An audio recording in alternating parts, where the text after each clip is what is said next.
I just got a comment on one of my drawings. I'm going to try to put it up on the screen here. I don't know if I'll be able to do that. I'm going to try to do that. Here's the description that I put under it. These are all the reasons Lucifer was actually cast out of heaven to build a paradise known as hell.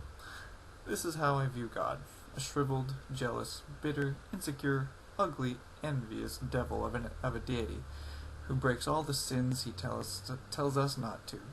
Do what I say, but not what I do, which rarely ever works. You know, like the kid that smokes because his parents said don't smoke, but they themselves smoked like chimneys. All he seems to want, this God, is for himself, and himself only. He is the leader that refuses to let us know anything about him, because anything about him is probably evil, and he wants us to think otherwise. Casting Lucifer, the definition of which is a Greek word for light bringer or bringer of light, and isn't that one of Jesus's nicknames?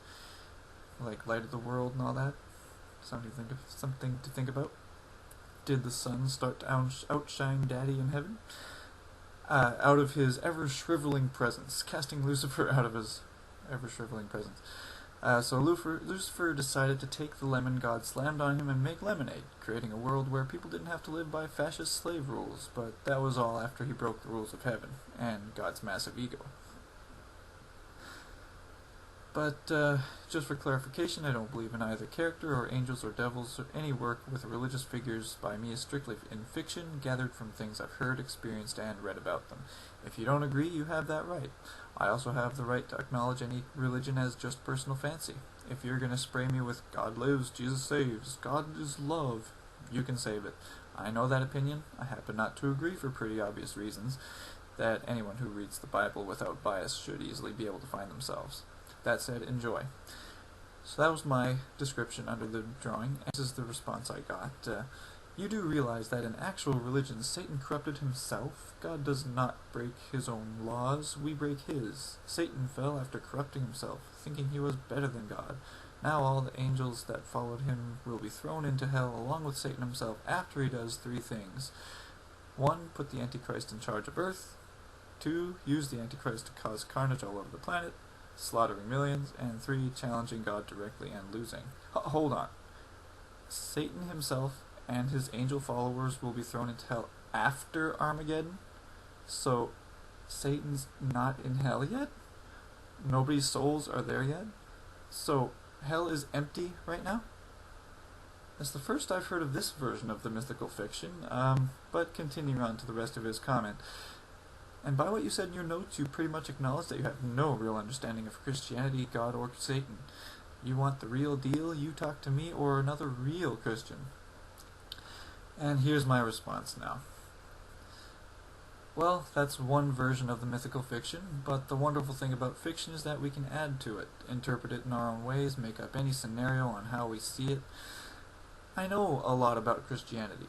I don't know everything, but I know it's based on a book that contradicts itself and disagrees with itself on basically every moral and or lesson that it teaches, validating the fact that it is no more than historical mythical fiction, not to be taken any more seriously than any other historical mythical fiction of any other culture. Add on to that, its creators were bigoted Arab conquerors, and then it got re-edited by Roman politicians. Not clergy, but pedophile politicians, and that's historically documented fact, before it was mass-produced for the public. Any Christian who does not know these facts automatically knows less about Christianity than I do, in the sense of what it is, rather than all the doctrinations and dogma. I could care less about dogma because it's all the same.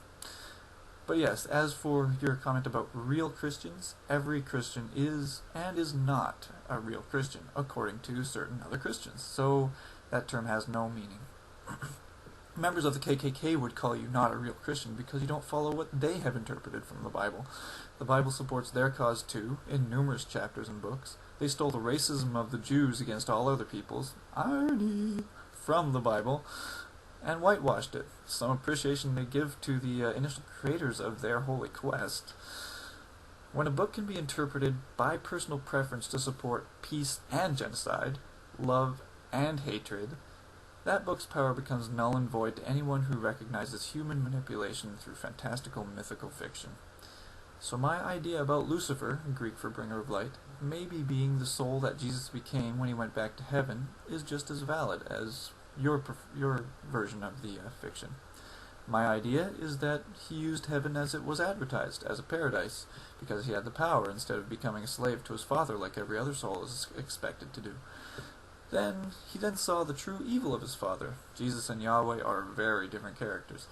All Yahweh wanted were soul slaves to worship him like a narcissistic, insane dictator. So Lucifer Christ decided he would take his dad's place and make heaven into what it should be. But Dad said, "No way, get the hell out of here and go make your own world in hell." When the story can be interpreted that way, and all indications from the Christian mythos to God's personality point to it being more like this. Your God can speak anything he wants. It's his actions and orders to us that show him to be a cruel, heartless villain. The Bible shows it in spades. It makes the idea of heaven and hell a lot different and make a lot more sense, and obviously reverses the roles. And there's no harm in me thinking this, because all I'm doing is interpreting a story from garbled, contradictory, highly insulting, gruesome, and horrifying fiction we are given in the Bible. Actions are better than words. Most people know this. So why are so many taken by the words of this God in the Bible, and yet ignore the actions also in this Bible, and his heinous, nonchalant attitudes towards his chosen people? You can prefer your fiction if you choose. I'll prefer mine. Until the God of this particular myth declares his presence himself, words from humans and man-made books are not good enough anymore. They cannot be good enough by definition. It can only be determined as being fiction until that happens, until this God declares himself. And I will always recognize all fiction as being a product of the human mind. With all the evidence pointing to one answer, the question becomes, why continue to take something that is this obviously fictional to be anything more than just imaginary? I just thought I'd want to share that anyway.